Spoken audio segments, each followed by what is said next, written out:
Like, share, subscribe, and press the bell icon for more videos from Agrians Academy, Dehradun.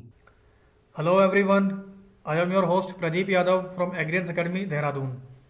So guys, आज हम बात करेंगे DDA-SO horticulture officer exam की जो हमने सीरीज स्टार्ट की है उस सीरीज के सेकेंड लेक्चर के बारे में। और आज का जो हमारा टॉपिक है वो है स्टाइल्स ऑफ गार्डनिंग। आपके सामने स्क्रीन पर सिलेबस दिया हुआ है। इस सिलेबस के अकॉर्डिंग हमने अपने पिछले लेक्चर में जो हमारा लेक्चर 1 था उसमें हमने कवर किया था लॉन डेवलपमेंट।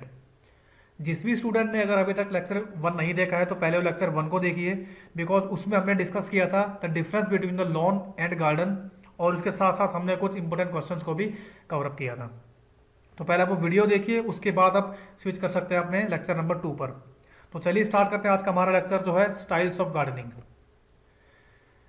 देखिए, जब भी हम बात करते हैं गार्डनिंग के बारे में तो सबसे पहले हमारे माइंड में जो बात क्लिक करती है वो है इसके टाइप्स के बारे में, कि हम डिस्कस करेंगे फॉर्मल और इनफॉर्मल। ठीक है, अब जो भी स्टूडेंट्स इस टॉपिक से फेमिलियर हैं, जिन्होंने पहले टॉपिक पहले कवर किया हुआ है, अच्छे से पढ़ा हुआ है, तो उनके दिमाग में अगेन वही बात आएगी कि आज हम फिर से फॉर्मल और इनफॉर्मल गार्डन्स पढ़ने वाले हैं। बट होल्ड डाउन, आपको मैं एक बात बता देता हूँ। फॉर्मल और इनफॉर्मल को शुरू करने से पहले हम कुछ इंपॉर्टेंट पॉइंट्स के बारे में डिस्कस करेंगे जो कि रिलेटेड आपके गार्डन से। और एक बात मैं दावे से कह सकता हूँ यहाँ पे कि आज का जो हमारा लेक्चर है ये इस सीरीज का one of the best lecture proof होने वाला है, क्योंकि हम इस लेक्चर में फॉर्मल इनफॉर्मल के अलावा कुछ ऐसे छोटे छोटे फीचर्स को कवर करेंगे जो आपके एग्जाम पॉइंट ऑफ व्यू से इंपॉर्टेंट है। क्योंकि अक्सर मैंने देखा है कि जब भी हम प्रिपेयर करते हैं एग्जाम के लिए तो हमारा मेन फोकस कहाँ पे होता है, हमारा फोकस होता है मेन इंपॉर्टेंट पॉइंट के ऊपर, और उस इंपॉर्टेंट पॉइंट के चक्कर में हम उसके बेसिक्स को छोड़ देते हैं। अगर इस टॉपिक की बात करें तो इस टॉपिक की इंपॉर्टेंट पॉइंट है फॉर्मल, इनफॉर्मल प्लस उनके एग्जांपल्स, जैसे English garden, Japanese garden, Italian garden, Persian garden etcetera. ठीक है, इन गार्डन्स को हम तो पढ़ तो लेते हैं, बट इनके साथ साथ हम कुछ उन छोटे छोटे पॉइंट्स को छोड़ देते हैं जो पढ़ने में, देखने में, समझने में सिमिलर हैं, बट एक्चुअल में उनका डिफरेंस क्या होता है। तो जब हम इस लेक्चर में भी आगे बढ़ेंगे तो मैं कुछ आपको ऐसे 2-3 पॉइंट्स बताऊंगा जो आपने सुने तो होंगे, बट अगर आप आज भी उसको डिफ्रेंशिएट कर पाए तो इसका मतलब है कि आपने अच्छे से पढ़ाई की है। बट अगर आप डिफरेंस नहीं कर पाए उन पॉइंट्स के बारे में तो इसका मतलब है कि यार आपको दोबारा से ज़रूरत है उस इसी टॉपिक को अच्छे से कवर अप करने के लिए।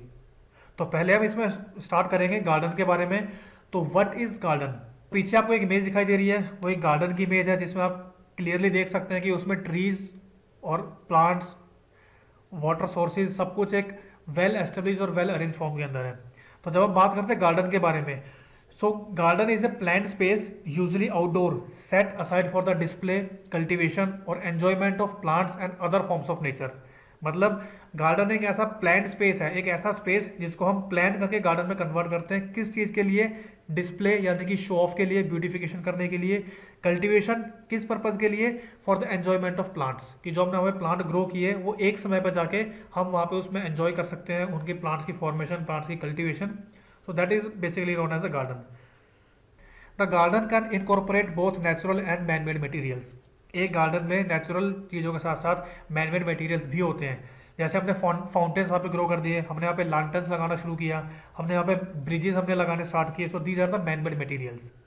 Next point, gardens may exhibit structural enhancement, sometimes called follies, including water features such as fountains, ponds, waterfalls, statuary, arbors and trellises।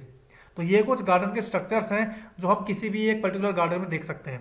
अब आप लोग बखूबी जानते हैं कि फाउंटेन क्या होते हैं, पॉन्ड्स क्या होते हैं, वाटरफॉल, स्टैच्यूज, आप लोग बकायदा इन चीज़ों से फेमिलियर हैं।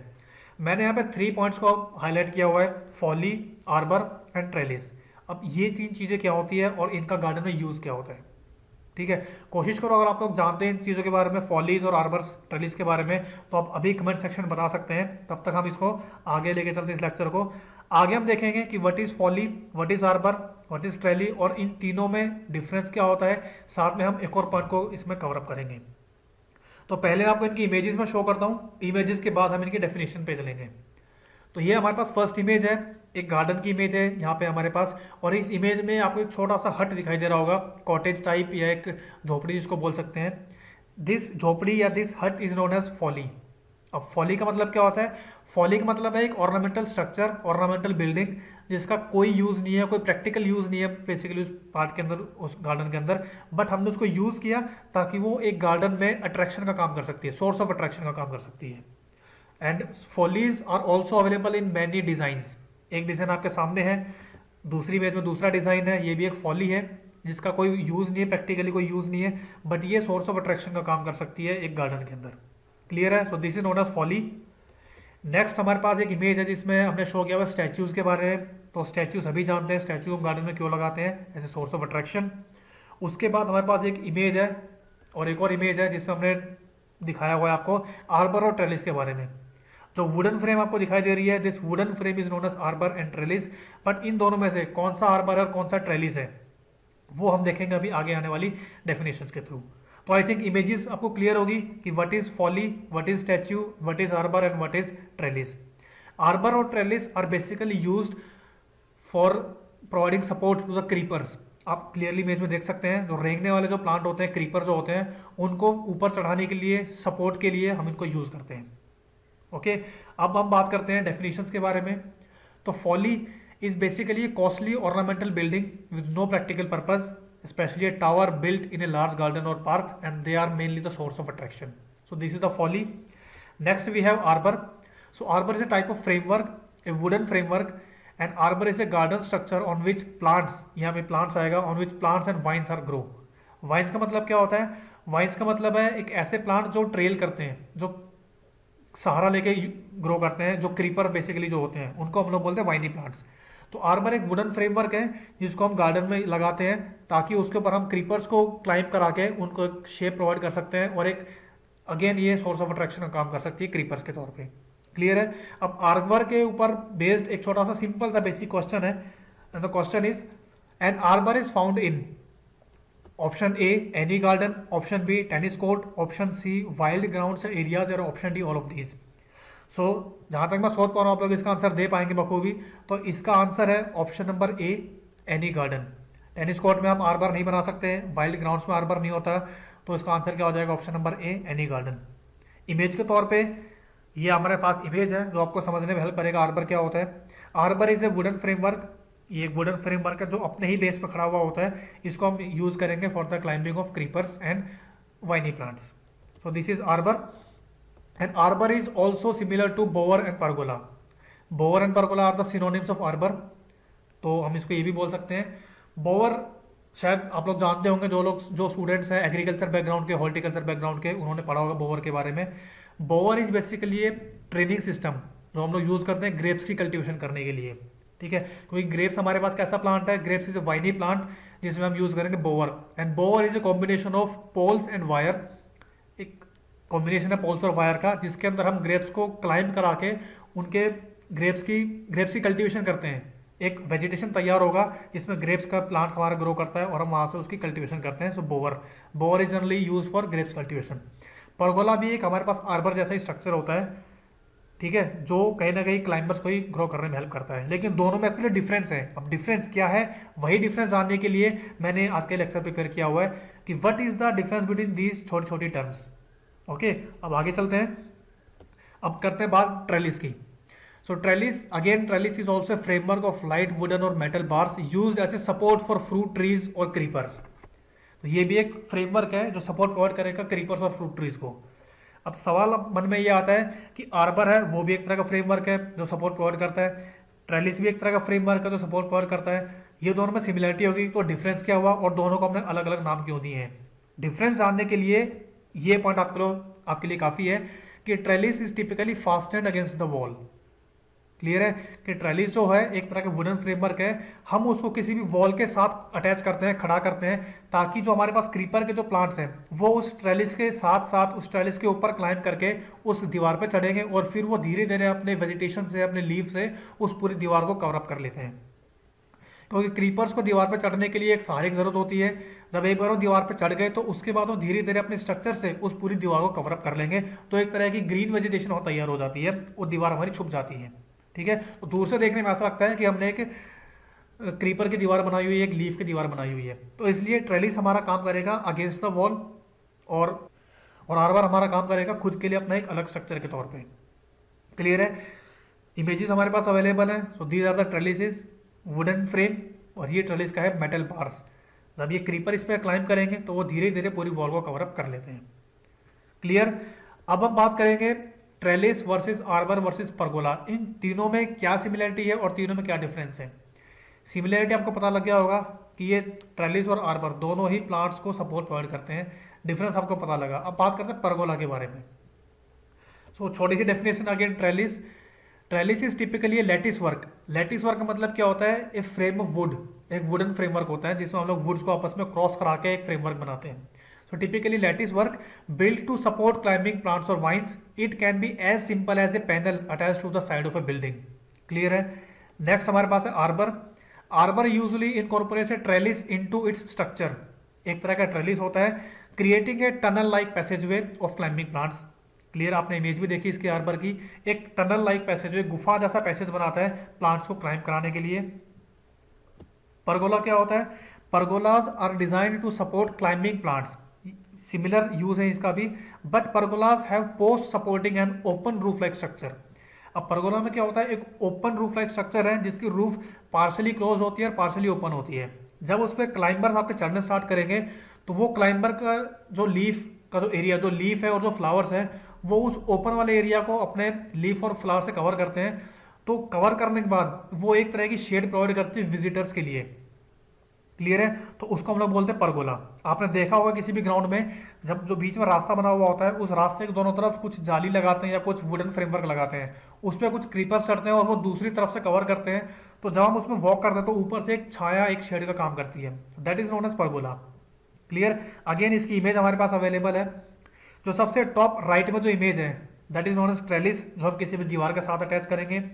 सेंटर वाली image is known as arbour, एक टनल लाइक पैसेज वे। और फाइनल जो लेफ्ट वाली इमेज है वो हमारे पास pergola, partially open partially close roof होती है। ओपन एरिया में क्लाइंबर्स अपने लीव से उसको कवर करेंगे और अंदर से जाने वाले विजिटर्स के लिए ये एक तरह की शेड का काम करती है। So these are the basic difference between and similarity between trellis, arbour and pergola. तो अब आप लोग मुझे बताइए कि आपको पता लगा इन तीनों में डिफरेंस क्या है, तीनों में क्या सिमिलरिटी है। ठीक है। और ये तीनों ही एक तरह के गार्डन का स्ट्रक्चर है जो हम किसी भी गार्डन में, कोई भी गार्डन हो XYZ, हम उसमें देख सकते हैं इन तीनों को इजीली। ओके। अब हम चलते हैं अपने मेन टॉपिक के ऊपर जो हमारा है स्टाइल्स ऑफ गार्डनिंग। अब हम डिस्कस करेंगे फॉर्मल और इनफॉर्मल के बारे में। अब अगर अभी तक आपको यहाँ पे कोई पॉइंट अगर समझ नहीं आया है तो आप अभी कमेंट सेक्शन में बता सकते हैं। हम अपनी आने वाली फर्दर वीडियो में दोबारा से इसको एक्सप्लेन कर देंगे, तो आप कमेंट करके बता सकते हैं। अब चलते हैं अपने आगे टॉपिक पे। सो अब हमारे पास है स्टाइल्स ऑफ गार्डन। तो बेसिकली हमारे पास दो तरह के स्टाइल्स होते हैं, फॉर्मल और informal. Formal garden, informal garden. But कई बार क्या होता है एग्जाम में इसी टॉपिक से रिलेटेड एक तो क्वेश्चंस और आ जाते हैं।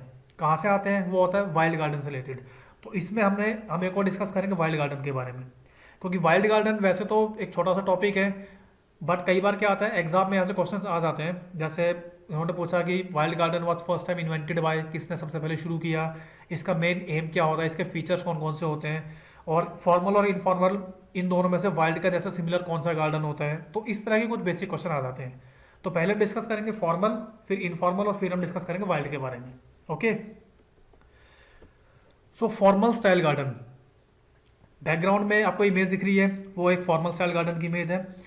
फॉर्मल का नाम सुनते ही हमारे दिमाग में एक इमेज बनती है, हमारे माइंड में एक इमेज बनती है कि फॉर्मल इमेज, फॉर्मल गार्डन है तो उसमें हर एक चीज़ वेल मेंटेन्ड होगी, वेल ओरिएंटेड होगी, उसमें सारे प्लांट्स एक स्ट्रेट वे के अंदर होंगे, एक अलग अलग हमें डिज़ाइन देखने को मिलेगा, और जो वाटर का सोर्स है वो भी एक वेल मेंटेन्ड होगा।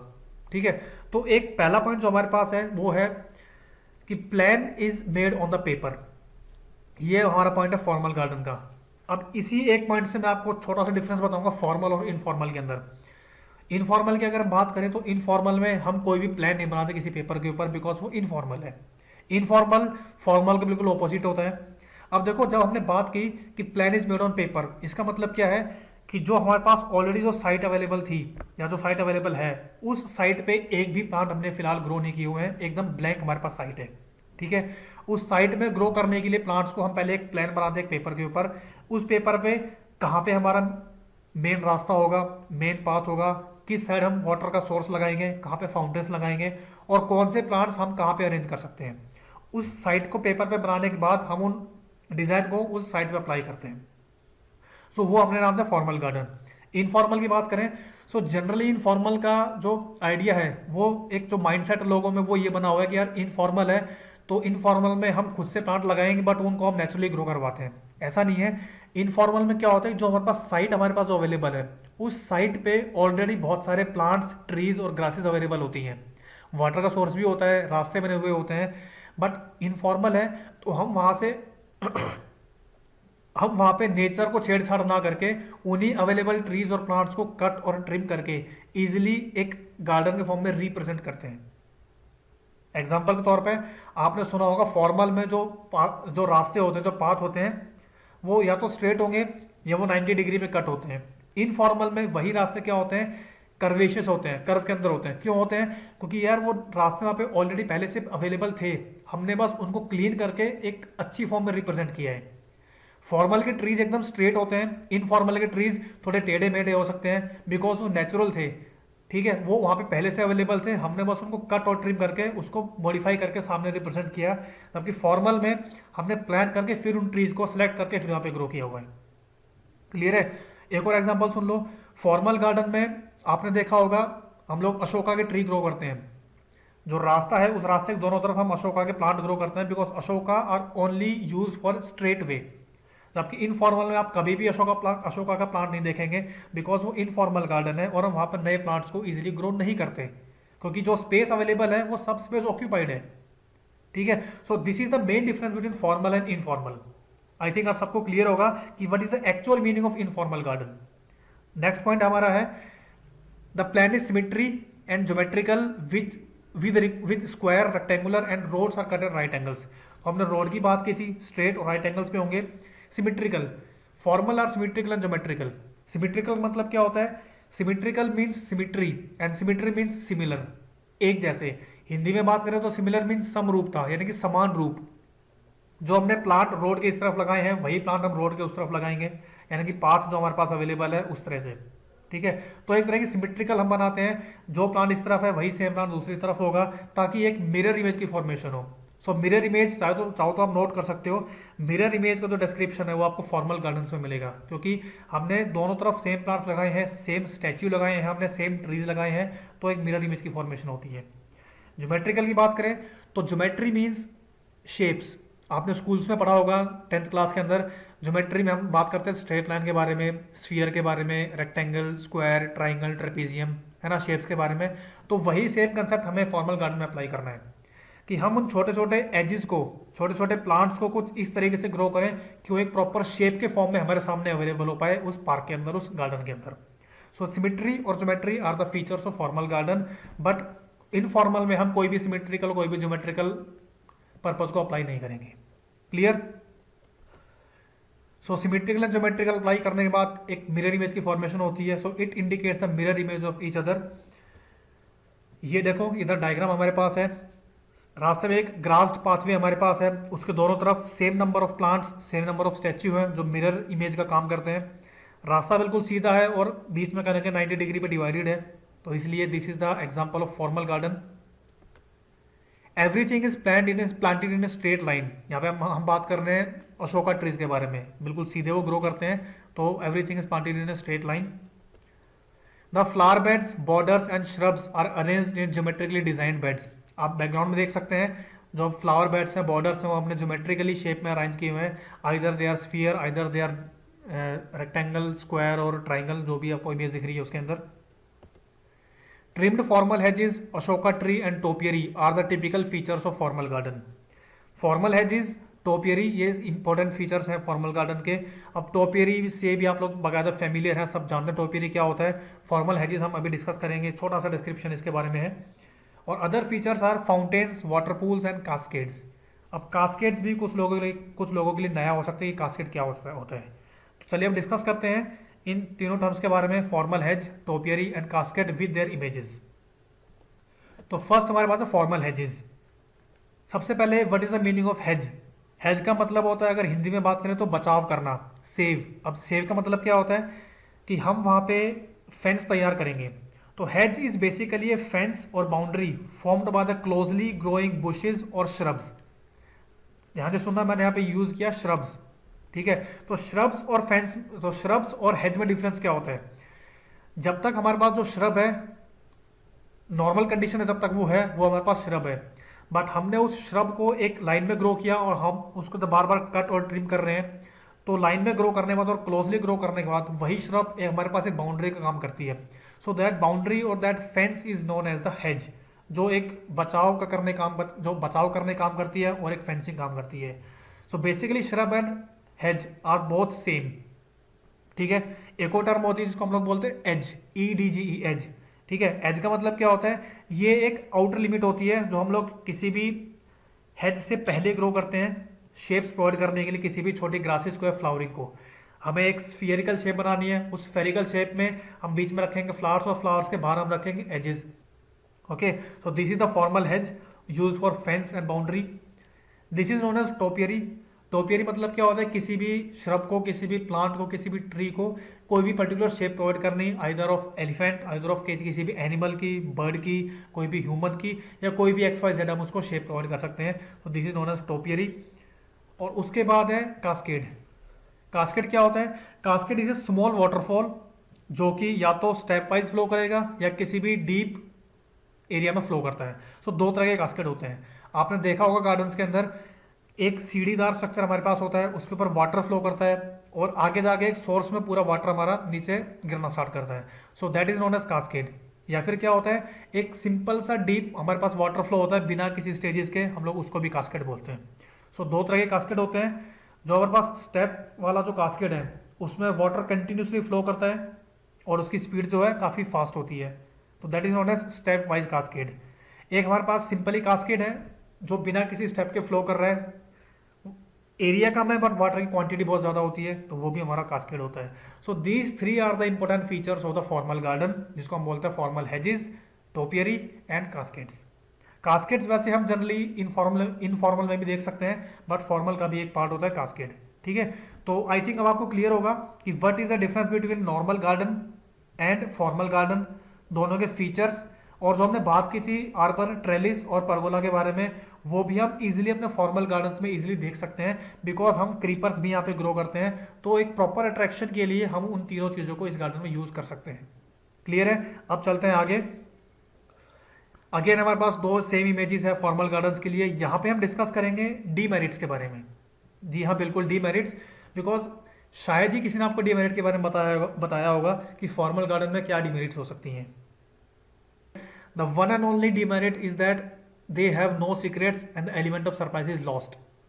बिल्कुल, क्योंकि हमने बात की कि फॉर्मल गार्डन जो है एक प्लान करके तैयार किया जाता है।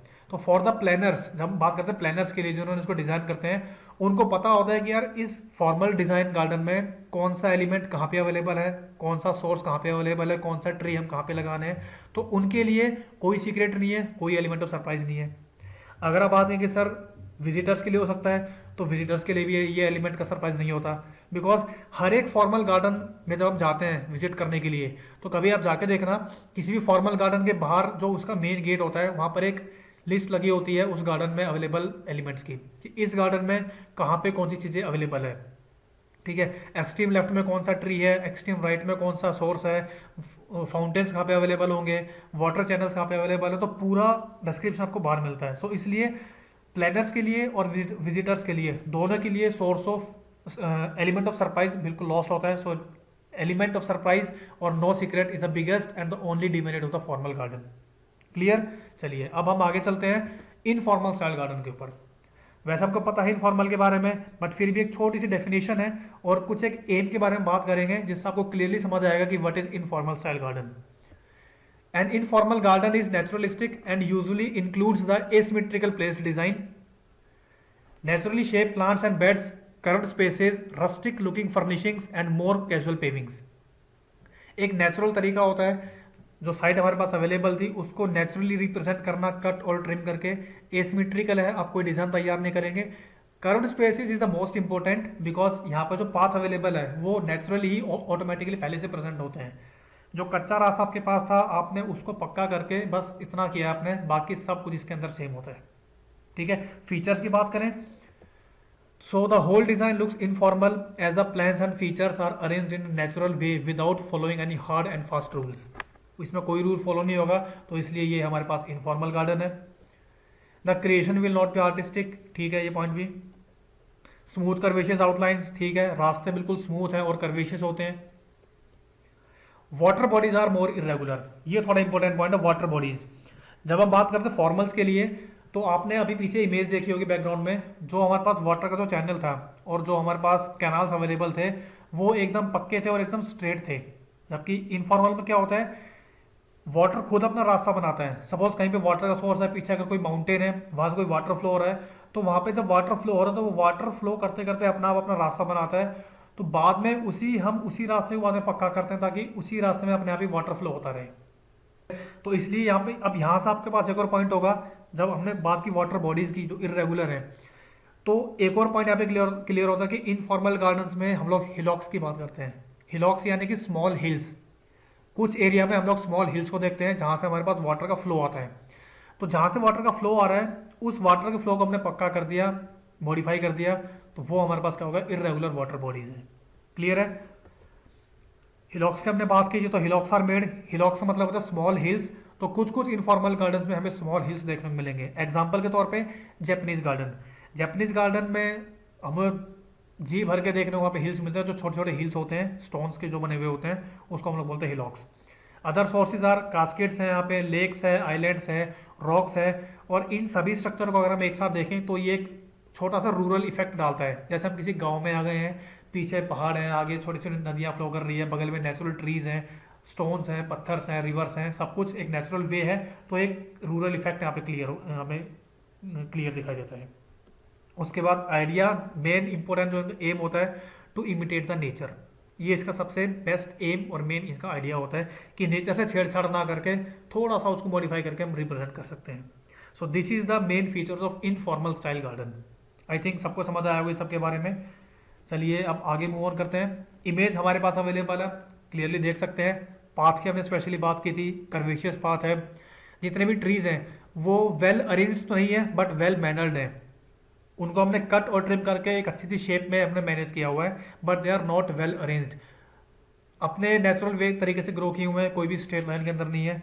सो ये इनफॉर्मल गार्डन्स है। एक और हमारे पास इमेज है, ब्रिज अगर यहाँ पर आपको दिख रहा है, तो एक स्पेस अगर हमारे पास ज़्यादा है किसी इनफॉर्मल गार्डन में, तो हम उसको थोड़ा और मॉडिफाई करने के लिए हम उसमें ब्रिज लगा देते हैं। ठीक है, तो these are the images of informal garden. उसके बाद एग्जाम्पल्स ऑफ बोथ गार्डन, तो फॉर्मल में इंक्लूड होता है Mughal garden, Persian garden, Italian garden, French garden, और जापानीज सॉरी इनफॉर्मल में हमारे पास है इंग्लिश और जापानीज गार्डन। क्लियर।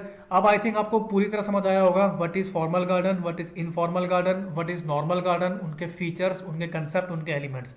तो अगर आपको हमारा लेक्चर पसंद आ रहा है तो लाइक कीजिए, शेयर कीजिए, और कमेंट्स में आप जरूर कमेंट जरूर कीजिए।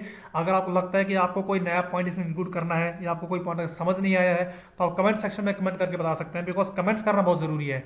आपका एक कमेंट, आपके दो कमेंट, आपके जितने आप कमेंट करेंगे, आपके कमेंट से हमें मोटिवेशन मिलता है आगे और ज़्यादा बेहतर करने के लिए। अगर हम अच्छा करेंगे तो कहीं ना कहीं आपका ही इसमें फ़ायदा है और आपको कोई ना कोई अच्छी चीज़ सीखने को मिलेगी। तो इसलिए कमेंट करके ज़रूर बताइए कि आपको लेक्चर कैसा लगा, और अगर कुछ इंक्लूड करना है तो आप वो भी कमेंट सेक्शन में ज़रूर बता सकते हैं। अब हम डिस्कस करेंगे इनफॉर्मल स्टाइल्स के बारे में, इंग्लिश एंड जापानीज। और जो हमारा फॉर्मल का जो पार्ट है वो हम करेंगे अपने आने वाले थर्ड लेक्चर में, जिसमें चारों पार्ट हम डिस्कस करने वाले हैं। आज हम डिस्कस करेंगे इसमें बस इंग्लिश और जापानीज के बारे में। तो फर्स्ट हमारे पास है English garden. The favourable climatic condition is as high rainfall and the natural ground cover in English countryside is grass. सबसे पहले बात की क्लाइमेटिक कंडीशन के बारे में, तो हाई रेनफॉल, और जहाँ भी हाई रेनफॉल होगा तो उसमें सबसे बेस्ट सूटेड जो हमारे पास एलिमेंट है वो है ग्रास। ठीक है, the best. So with this concept the famous British garden architects Repton and Capability Brown, these two personalities, इन्होंने सबसे पहले इंग्लिश गार्डन का कंसेप्ट ये लोग लेके आए थे और इन्होंने सबसे पहले इंग्लिश गार्डन एस्टेब्लिश किया था। So the concept they advocated that the English garden should like the country side. अब ये पॉइंट आप चाहो तो नोट कर सकते हो, countryside. Countryside is the main important feature या main aim of English garden, जो इसको फॉलो करते हैं, ताकि ये फेमस हुआ था। अब इसका मतलब क्या होता है कंट्री साइड का? कंट्री साइड का मतलब है कि हम जब गार्डन को एस्टेब्लिश करेंगे तो उन कंट्रीज के और उन गार्डन के बीच में हम कोई भी आर्टिफिशियल फेंस नहीं लगाएंगे। मतलब सपोज एक रोड है हमारे पास, एक बिजी एक हाईवे है, कोई रोड है, उस रोड के एक तरफ हमारे पास एक कॉलोनीज है, हाउसेज हैं, और रोड के दूसरी तरफ हमने नॉर्मल ग्रासेस को ग्रो करके गार्डन तैयार किया हुआ है।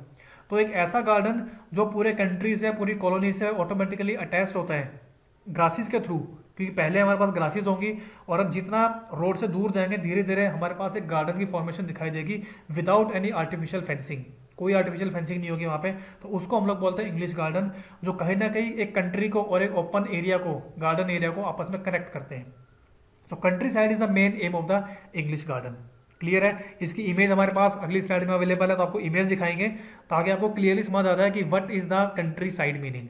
Okay, so next point is the main idea was the garden should merge with the countryside without any artificial barriers such as fences and hedges. अभी हमने इसके बारे में डिस्कस किया था, तो ये इसका मेन एम, मेन आइडिया होता है कंट्री साइड के बारे में। सो this is the first image, आप क्लियरली देख सकते हैं लेफ्ट साइड में कुछ हाउसेज हमारे पास है, एक छोटा सा बीच में रोड है और उसके बाद हमारे पास गार्डन की शुरुआत होती है जहाँ पे ब्रिज के नीचे हमारे पास वाटर फ्लो कर रहा है और साथ में ग्रासेस एंड देन आगे फर्दर गार्डन हमारे पास है। सेकंड इमेज एक और है, तो ये भी हमारे पास इमेज है इंग्लिश गार्डन के लिए, तो ये आप देख सकते हैं। So these two are the images of English garden. So I think अब आपको क्लियर होगा इंग्लिश गार्डन के बारे में। ओके, अब आगे मूव ऑन करते हैं। History of English gardening dates back of 14th century. यहाँ पे हम 2-3 पॉइंट डिस्कस करेंगे हिस्ट्री के बारे में, बिकॉज जब हम बात करते हैं गार्डनिंग स्टाइल के बारे में, फॉर्मल इनफॉर्मल, तो यार हिस्ट्री जानना बहुत ज़रूरी होता है, बिकॉज हिस्ट्री से कुछ अनएक्सपेक्टेड क्वेश्चन राइज होते हैं। जैसे कि हम बात करें कि रोड साइड एवेन्यू प्लांटेशन सबसे पहले किसने इंडिया में स्टार्ट की थी, ठीक है। इंग्लिश गार्डन में सबसे पहले टोपियरी कब स्टार्ट किया गया। ओके, मुगल गार्डन का जो सबसे बेस्ट एग्जाम्पल बताइए जो इंडिया में अवेलेबल है। आपके पास 4 ऑप्शन होंगे, आपको उनमें से बताना है कौन सा मुगल गार्डन का एग्जाम्पल है या टाइप है। तो इसलिए इन क्वेश्चंस का आंसर जानने के लिए हमें ज़रूरी है कि हम इन गार्डन्स के बारे में, हम इन टॉपिक्स के बारे में इनकी हिस्ट्री ज़रूर जानें। तो history of English gardening dates back of the 14th century. By the middle of 16th century, 16वीं शताब्दी के मध्य में, मिड में, English gardens saw flower beds, topiary and terrace gardens. तो उस समय जो शुरुआत हुई वो थी फ्लावर बेड्स की, टोपियरी अभी हमने डिस्कस किया था पीछे, और टेरेस गार्डन। टेरेस गार्डन मतलब घर की छत पे गार्डन्स को ग्रो करना, अगर वहाँ पे स्पेस अवेलेबल है तो। So these 3 elements are discovered in the 16th century and the fully English garden came into existence in 18th century. पूरी तरीके से इंग्लिश गार्डन कब एग्जिस्टेंस में आया, वो था 18वीं शताब्दी में, यानी कि 18th सेंचुरी में। क्लियर? और उस समय 18वीं शताब्दी में, 18th सेंचुरी में जो उसके मेन फीचर्स इसके साथ इंट्रोड्यूस किए गए वो थे curved path, because curved path is a element of informal garden. उसके साथ में informal group of trees, rivers and streams, artificial walls, और उसके साथ में clipped hedges. So these are the features which are introduced in English garden at the time of 18th century and topiary, terrace garden were included in the English garden in the time of middle 16th century. और उसके अलावा most of the flowering annuals that are seen in Indian gardens like amaranthus, balsam, gomphrena, marigold, etc. were brought here by the Britishers. English climate suits well for the growth of herbaceous annuals. Grasses के अलावा जो English climatic condition है वो herbaceous annuals के लिए भी काफ़ी important साबित होती है। Okay, so these are the points which represent the history of the English garden. अब उसके बाद एक क्वेश्चंस मैंने आपके लिए डिज़ाइन किया है। The flowering annuals came into existence in English garden in which century. हमने अभी बात की टोपियरी के बारे में, कास्केट्स के बारे में, वाटरफॉल्स के बारे में, वाटर सोर्सेज के बारे में। अब यहाँ पे सवाल है कि फ्लावरिंग एनुअल्स इंग्लिश गार्डन में सबसे पहले कौन सी सेंचुरी में इंट्रोड्यूस किया गया। And the options are 16th century, 17th century, 18th century या ऑप्शन डी 19th सेंचुरी। ठीक है, अगेन इसका आंसर आप लोग मुझे देंगे। करना क्या आपको, आप इस क्वेश्चन का स्क्रीनशॉट लीजिए, ऑप्शंस ए बी सी या डी जो भी आपका आंसर है आप अपना ऑप्शन उसमें पुटअप कीजिए और नीचे दिए गए व्हाट्सएप में आप मुझे इसका रिप्लाई कीजिए। बदले में अगर आपका आंसर सही हो या गलत हो मैं आपको अपने व्हाट्सएप ग्रुप में ऐड करूंगा। ठीक है, गलत हुआ तो आपको आंसर, मैं इसका आंसर दूंगा और फिर आपको अपने ग्रुप में ऐड कर दूंगा। आगे बढ़ने से पहले एक और इन्फॉर्मेशन आप लोगों के लिए, हमने अपने पिछले लेक्चर में बात की थी व्हाट्सएप ग्रुप के बारे में, तो काफ़ी बच्चे उसमें ऑलरेडी ऐड ऑन हो चुके हैं आफ्टर फर्स्ट लेक्चर। तो अगर आप पहली बार हमारा लेक्चर देख रहे हैं तो आप स्क्रीनशॉट लेके मुझे सेंड कीजिए, मैं आपको अपने उस ग्रुप में ऐड करूंगा ताकि हम फर्दर डिटेल्स, फर्दर स्टडी कर सकें इस एग्ज़ाम के लिए। क्योंकि मैंने कहा था कि डीडीए का एग्जाम होने तक हम उस ग्रुप को एक्टिवेट रखेंगे और जितने हम स्टूडेंट्स को मैक्सिमम उसमें एक्टिव कर सकें हम उन स्टूडेंट्स को ऐड करेंगे। हर वीकेंड पे हम वहाँ पे कुछ क्वेश्चंस डिस्कस करेंगे और तब तक आप जितने भी स्टूडेंट्स उसमें एडअप होते हैं आप आपस में डिस्कस करके वहाँ पे अपना आपस में क्विज कर सकते हैं। तो कहीं ना कहीं आपका फ़ायदा आप ही के लिए होगा। जितने सारे स्टूडेंट्स हैं उतने मैक्सिमम नंबर ऑफ क्वेश्चंस और उतना आपके कहने के नॉलेज में गेन होगा एग्जाम की प्रिपरेशन करने के लिए। क्लियर? तो चलिए अब आगे बढ़ते हैं अपने फर्दर टॉपिक के लिए। अब हमारे पास है Japanese garden, the another important type of informal garden. The Japanese garden were based on the respective ideas of heaven. इनका मेन मकसद है स्वर्ग, idea of heaven. Their most important feature is that they continued the same style for centuries but still remain popular. अभी तक हमने बात की English garden के फीचर के बारे में, अलग अलग पॉइंट्स थे उसके अंदर थे, लेकिन यहाँ पे इसने बोला है कि दे कंटिन्यूड द सेम स्टाइल। अब वो स्टाइल कौन सा है?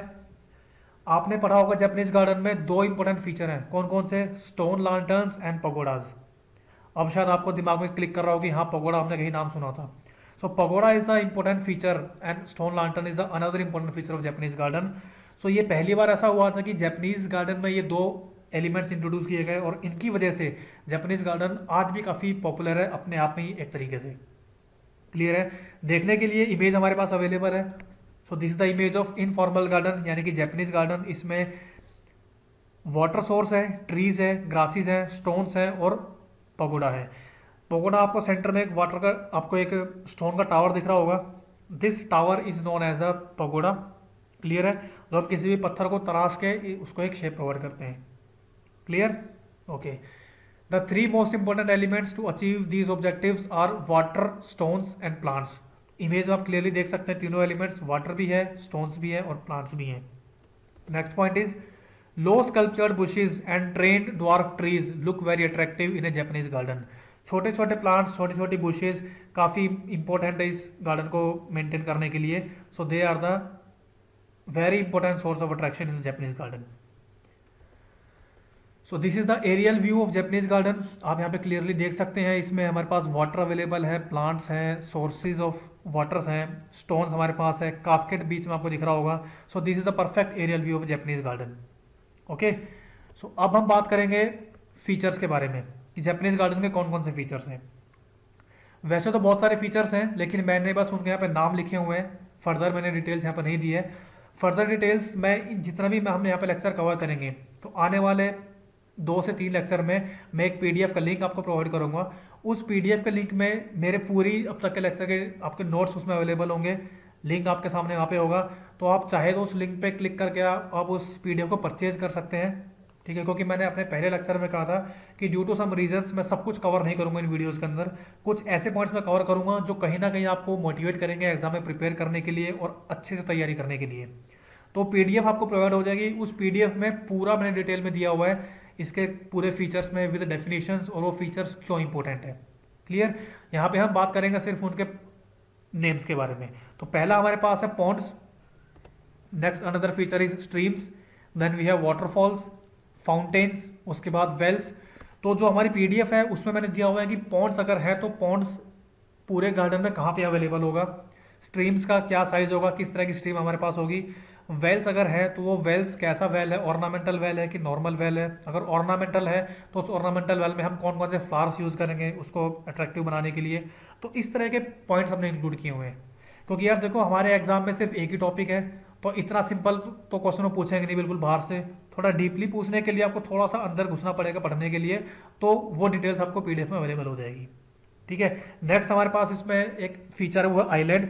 तो इसके बारे में छोटा सा डिस्क्रिप्शन मैंने यहाँ पर दिया हुआ है, बिकॉज आइलैंड आपको हर जगह अवेलेबल नहीं होगा अगर आपने कोई और सोर्स लिया हुआ है पढ़ने का। तो आइलैंड में मैंने यहाँ पे डाला हुआ है उनके नाम, डिटेल्स आपको पीडीएफ में मिल जाएंगी। क्लियर? आइलैंड एक ऐसा सोर्स है जापानीज गार्डन में जो एक वाटर का सोर्स का काम करते हैं, प्लस एक सेंटर एरिया में, साइड एरियाज में ये अवेलेबल होते हैं। तो इन नाम से आपको पता लगेगा या आप जान पाएंगे कि ये आइलैंड्स इन जापानीज गार्डन में क्यों होते हैं और कहाँ कहाँ पे अवेलेबल होते हैं। क्लियर? तो 4 तरह के आइलैंड हमारे पास है।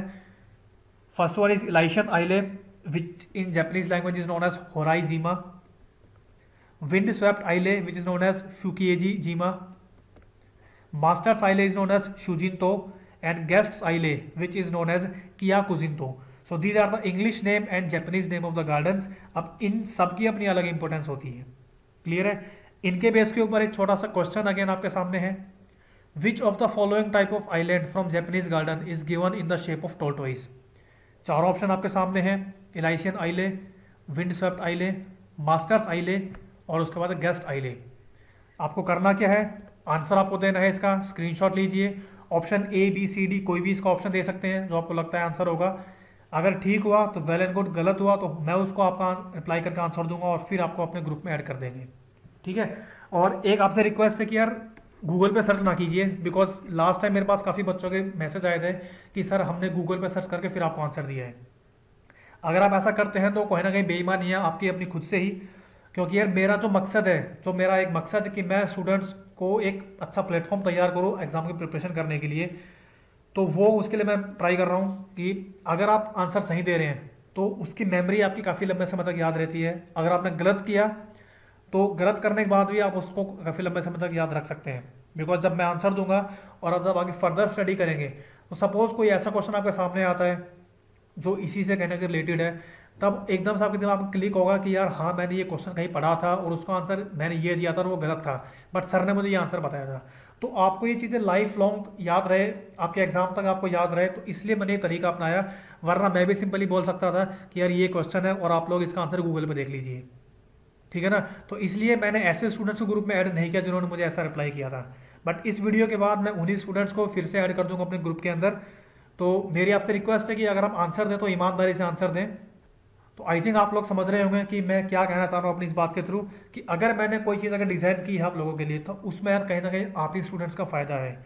मैं तो आऊँगा, लेक्चर डिलीवर करूँगा, चला जाऊँगा, आपको पढ़ना है, आपका एग्ज़ाम है, तो ईमानदारी से जवाब दो, ईमानदारी से आंसर दो। गलत होता है तो कोई बात नहीं, हम लोग हैं इधर आपको ठीक करने के लिए, सॉल्व करने के लिए, उसमें इतनी कोई टेंशन लेने की ज़रूरत नहीं है। क्लियर है। तो चलो अभी आगे चलते हैं। नेक्स्ट हमारे पास जो है अनदर फीचर जो हम बात करें ब्रिजेस के बारे में, इसमें ब्रिज अवेलेबल होते हैं, वाटर बेसिन्स अवेलेबल है, उसके बाद है स्टोन एंड स्टोन लांटर्न्स, और फिर उसके बाद है pagoda. So these two are the most important feature या favourite features of Japanese garden, stone lanterns and pagodas. अब पगोडाज क्या होते हैं?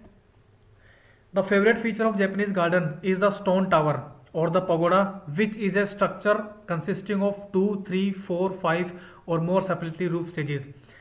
आसान भाषा में बात करें तो एक पत्थर होता है, एक स्टोन होता है जिसको हम तराश के एक टावर में कन्वर्ट करते हैं। उस टावर के अंदर अलग अलग रूफ बने हुए होते हैं, अलग अलग कॉलम्स होते हैं, अलग अलग रूफ बने हुए होते हैं। उन रूफ के अरेंजमेंट को हम लोग बोलते हैं पगोडा, ठीक है। स्टोन लांटर्न क्या होता है? This is the stone lantern. एक छोटा सा स्टोन होता है, स्टोन का स्ट्रक्चर होता है जिसके मिड में 4 होल्स होते हैं और हम होल्स के अंदर उसमें फायर को लाइट करते हैं। सो ये रात में लांटर्न का काम करते हैं। अगर इसकी हाइट थोड़ी हम ज़्यादा बढ़ा देंगे और 2-3 इसके ऊपर रूफ लगा देंगे तो वो हो जाएगा आपका पगोडा। क्लियर है। अब इसके अलावा 2 अरेंजमेंट हमारे पास और हैं, 2 फीचर और हैं, फेंस एंड गेट्स, और उसके बाद है वेजिटेशन। अब वेजिटेशन इसका तीसरा अलग इंपॉर्टेंट एलिमेंट है, अनदर फीचर है, क्योंकि जापानीज गार्डन में क्या होता है, हमने बात की कि वो छोटे छोटे बुशेज और छोटे छोटे ट्रीज को ग्रो करते हैं सोर्स ऑफ अट्रैक्शन के तौर पे। तो यहाँ पे जो वेजिटेशन का जो पॉइंट है, ये पॉइंट आप लोगों के लिए है। अगर आपने पढ़ा है जापानीज गार्डन के बारे में तो आप लोग अभी कमेंट सेक्शन में जाइए और मुझे बताइए कि हम जापानीज गार्डन में कौन कौन से ट्रीज को ग्रो करते हैं और उनको ग्रो करने के मेन रीजन क्या होते हैं, ठीक है। अदरवाइज इसका डिस्क्रिप्शन तो मैं अपने पीडीएफ में दे ही दूंगा, बट ये आप लोगों के लिए कि आप कमेंट में जाओ और मुझे बताओ कि आप वेजिटेशन के लिए हम लोग जापानीज गार्डन में कौन कौन से ट्रीज का सिलेक्शन करते हैं और हम लोग कौन कौन से ट्री वहाँ पे ग्रो करते हैं। क्लियर है। तो ये थे इसके जापानीज गार्डन के फीचर्स के बारे में। पगोडा के बारे में हमने बात किया है, तो इमेज में आपको इसकी शो कर देता हूँ। सो this is the image of pagoda. Roof अलग अलग हमारे पास अवेलेबल है स्टोन्स के लिए, तो दिस इज द पगोडा, या फिर आप यहाँ पे देख सकते हैं this is also known as pagoda और स्टोन लांटर्न। ये जापानीज गार्डन है, इसमें कास्केट्स अवेलेबल है, वाटरफॉल अवेलेबल है, प्लांट्स अवेलेबल है, स्टोन्स अवेलेबल है, और ये pagoda and stone lantern. So these are the features of Japanese garden. So I think यहाँ तक आपको क्लियर होगा कि what is the main difference and what is the main features of English garden and Japanese garden. Okay, अब इसके बाद हम बात करेंगे टाइप्स ऑफ गार्डन के बारे में। जी हाँ, बिल्कुल, जापानीज गार्डन के भी कुछ अपने अलग टाइप्स हैं। सबसे पहले नाम आपको शो करता हूँ, hill garden, flat garden, tea garden, passage garden and then sand garden, ठीक है। अगेन मैंने यहाँ पे सिर्फ इनका नाम दिया है डिस्क्रिप्शन के लिए, इसमें 2-3 पॉइंट्स याद करने के लिए। जैसे हिल गार्डन, हिल अगर हिल गार्डन अवेलेबल है जापानीज गार्डन में तो वो कौन से पॉइंट पे अवेलेबल होगा, कहाँ पे अवेलेबल होगा? At the entry, at the exit, in the front और in the back side of the garden. Clear. Flat garden है तो फ्लैट गार्डन के लिए हम किस तरह का वेजिटेशन सेलेक्ट करेंगे, किस तरह के प्लांट्स, किस तरह के ग्रासेस वहाँ पे ग्रो करेंगे। टी गार्डन है तो टी गार्डन याद रखना जैपनीज गार्डन में हर जगह ग्रो नहीं होता, टी गार्डन कुछ स्पेशल एरियाज में ग्रो करते हैं। तो वो स्पेशल एरियाज कौन कौन से स्पेशल एरियाज हैं। सैंड गार्डन और सेम ऐसे पैसेज गार्डन के लिए अलग अलग इनके अपने इंपॉर्टेंट पॉइंट्स हैं। तो इसलिए हर एक पॉइंट, हर एक टाइप का अपना अलग इंपॉर्टेंस है। वो पूरा डिस्क्रिप्शन मैं अपनी पीडीएफ में डाल दूंगा, आप वहाँ से उसको चाहो तो वहाँ पे जाके पढ़ सकते हो। क्लियर। तो गाइज ये एक छोटा सा हमने एफर्ट डाला है इस लेक्चर को अच्छे से समझाने के लिए कि फॉर्मल इनफॉर्मल के साथ साथ हम किन किन चीज़ों को ध्यान रखें कि हमारे गार्डन का पूरा कंसेप्ट क्लियर हो जाए और हमें एग्जाम की प्रिपरेशन करने के लिए ज़्यादा मेहनत ना करनी पड़े, बस रिवीजन करने के बाद हमें इजीली समझ में आ जाए। तो आई थिंक इस लेक्चर में शायद इतना ही है। यस, इसमें इतना ही है। तो हम मिलते हैं अपने अगले लेक्चर में, तब तक के लिए take care, all the best and keep preparing for the exam. Thank you.